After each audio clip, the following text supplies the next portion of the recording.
Great. Good morning, everyone. I know it's going to be a busy day with lots going on, so I'll just open up with some brief remarks. Das Gonzalez and my colleague from USAID gave you a good lay of the land from the regional perspective, so I thought I would just take a quick step back, give you a bit more context, some of the work that we're doing here at the Energy Resources Bureau at the State Department, and then open up for questions that you might have on both what the Bureau is doing, some of our work in the energy space, and any other broader questions you might have.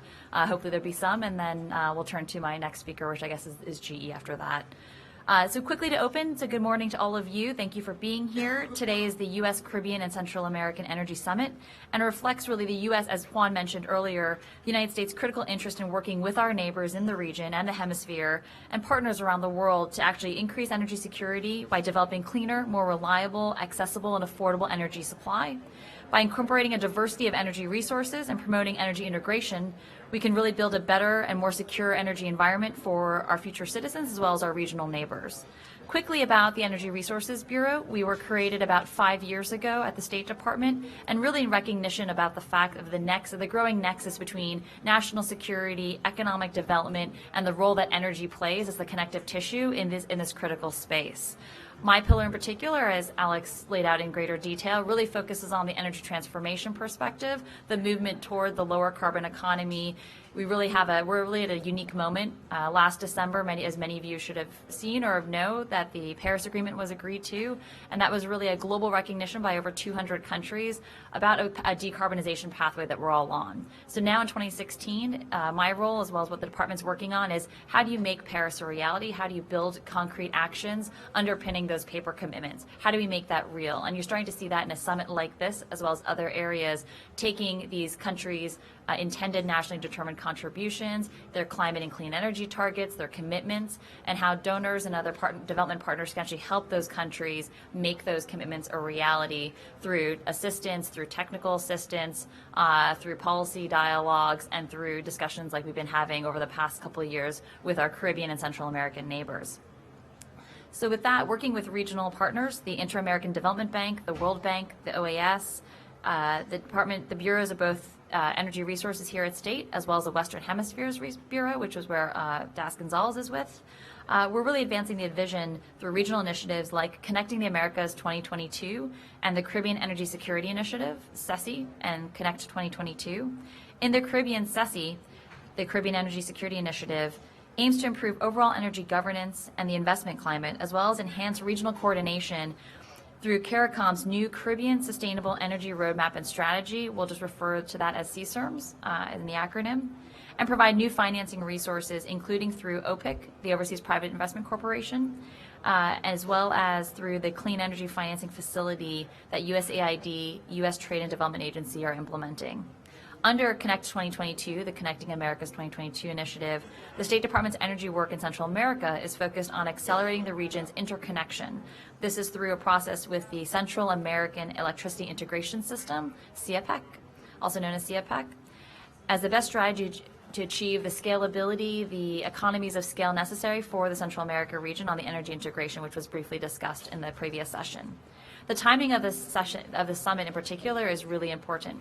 Earlier this year, the Bloomberg New Energy Finance organization up in New York City recorded for the first time ever an all-time high of around $329 billion invested in clean energy. This is a worldwide number. It's also an all-time high ever. What makes this number, $329 billion in particular, really important is not just that it's the all-time high for renewable energy or clean energy investment ever reached in 2015, but it really makes it more unique is the context in which it operates. The fact that in face of the lowest or low oil prices, in the face of a strong dollar, because all the conversions are made into the US dollar when doing the analysis, as well as the drop in Europe, which had been traditionally a renewable energy powerhouse for bolstering those numbers, the drop in Europe's investments. So despite these headwinds that should have depressed the overall investment number, we not only saw a high investment number, but frankly an all-time high, really showcasing the fact that investment in clean energy is profitable energy. It's where the markets are going, and it's something that can't be undone with a swipe of a pen or a change of administration. These are things that are moving already today, that are frankly moving in the system at quite a rapid rate. Central America and Caribbean are and will continue to be growth markets for clean energy investment. An abundance of natural resources makes them a really ripe climate for it, from biomass, geothermal, solar, wind, hydro, as well as the cost in those areas dropping precipitously also make this a more competitive market as well. In the Caribbean in particular, depends on oil and diesel generation, along with high electricity prices, highlight the need for new renewable energy development. It highlights the need for more sustainable energy solutions for the region as well as for these countries. Meanwhile, while clean energy penetration is relatively high in Central America, over-reliance on hydropower by some countries in the region is a source of energy insecurity when drought conditions arise, as we're seeing today in real time. By putting in place the legal, regulatory, and policy frameworks necessary to modernize and integrate energy systems, these regions can attract the clean energy investment by the private sector, as we talked about earlier, the importance of the private sector really stepping up to the amount of the daylight that exists between the amount of investment needed as well as where the public sector dollars are today. And how can we attract the private sector to really help finance that gap? The argument for energy diversification and energy integration in the region is strong. I don't need to convince anyone here about that. And that's what we're here to discuss. But we're also here to address that the energy inputs within the climate change equation are also particularly important. How do you finance the clean energy projects? How do you promote a sustainable path forward for the region? And how do you accelerate the clean energy transitions and energy integration that's needed to make this region more secure as well as more prosperous? So with that, as just quick opening remarks, thank you all for coming this morning, and I will open it up for some questions.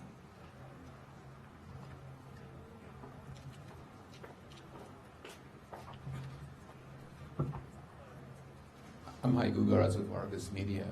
When you talk about clean energy, I wonder how LNG fits into that equation and whether you can see U.S. supporting some of the proposed import terminals from the islands or Central American countries. For both Central America and Caribbean, or just as many of you have heard about the recent Jamaica, about $200 million investment in the gas sectors in the U.S. was very supportive of. This is something where, when you ask about our posture on the gas question in both Central America and the Caribbean, we see it in two ways. One is the fact that each island and each country should be looked at on a case-by-case basis, particularly in the Caribbean. Some of the larger islands potentially have a better resource as well as a better need and demand for LNG resources for part of their supply. But at the same time, some of those islands, particularly smaller ones, potentially are actually better suited for solar, renewable resources and other types of sustainable resources rather than another import, swapping one import for another import. And so we really see that it's sort of the kind of phrase, you can walk and chew gum at the same time. We can look at both of the solutions and figure out for each of those countries what really is the best package that really creates a more sustainable path. As I was mentioning to a colleague earlier, in some of these places there is no infrastructure for LNG or there's no infrastructure for renewables. So looking at the math behind how much is the investment going to be needed for an LNG facility, how much is the investment needed for the renewable, and what kind of energy do they need? Do they need baseload energy? Do they need intermittent energy?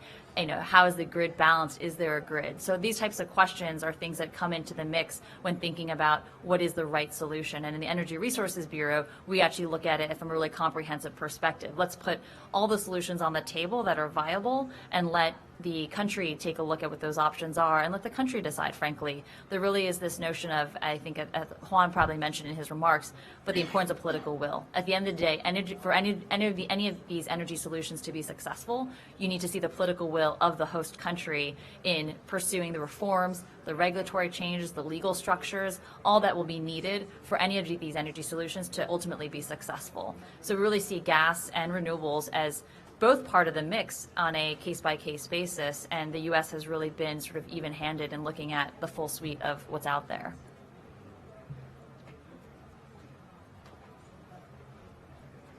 Colbert Sullivan, Starbucks News, Guyana. Some countries are looking at developing major hydropower projects such as Guyana, but you just mentioned that over-reliance on hydropower projects is not good. So is the U.S. going to support any major hydropower projects in the Caribbean or Central America? So hydro I can't speak to specific projects, but I could talk a bit about generally, what I meant by the over-reliance on hydro is in drought years or drought conditions like we're seeing currently, having an over-reliance on hydro can be problematic. It causes volatility, and that's what we're seeing. And so it's not a statement on hydropower as a technology or hydropower as a solution, but it's hydropower as part of the energy mix. And it's, our focus in the U.S. government has always been on a diversity of supply and a diversity of resources to ensure a well-balanced grid or a well-balanced energy system. And in terms of hydro, the U.S. obviously works closely with Canada on hydropower and includes hydropower in our mix domestically. So it's not a for or against technology solution, but rather it's, again, as I mentioned to your other colleague, where does hydropower fit in the mix for that country? Is it large hydro? Would small hydro work? Would run-of-the-river hydro work? It really is, again, on a case-by-case basis. But, regardless of what the energy solution is, relying on solely just one would not be in the frame of diversity of supply. Is Frank Ordonez with McClatchy. Is there any low-hanging fruit here?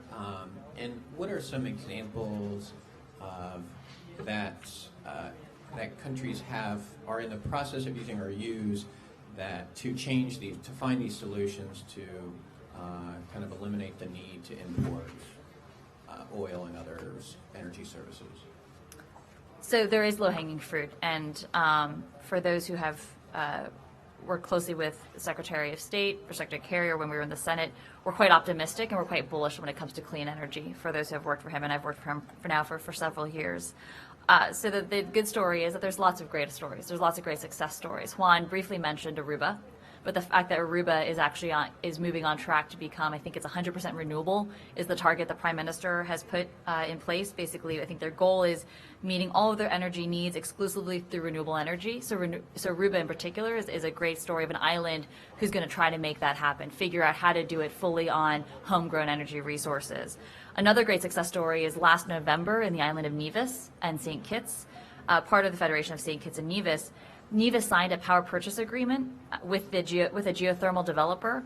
This would make the first geothermal plant on the island a reality, closer than it's ever been, frankly. And this was an effort that over 2 years of work that the State Department worked with the island of Nevis and the government of St. Kitts and Nevis to help work a power purchase agreement through the regulatory process, through the public tender process, through all of that, to allow a consortium to ultimately win that bid for geothermal. So now you've got an island now with the potential to actually access a resource that's quite important and quite valuable, and potentially could be exportable too. Another great success story is the Bahamas successfully restructured its electricity sector, which is bringing in experienced power sector operators to help manage the system and transition theirs to a more modern, diversified energy system. You also saw, as I mentioned, Jamaica had signed a contract to import natural gas for power generation. That was the gas piece. You also, I think the figure it's about $118 million in OPIC financing just last year alone in the region. It was both a solar and wind project was what they financed.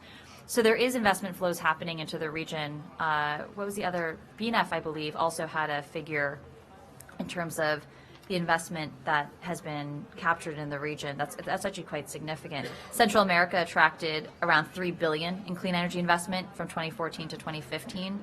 So it's a good example. Oh, that's right. In 2015, OPIC financed about $120 million in energy deals, from wind to solar, and they're looking to do more in the Caribbean. About $200 million currently is in OPIC's approval pipeline. So I think Lim Tabernacki of OPIC is here. You could ask her more about that.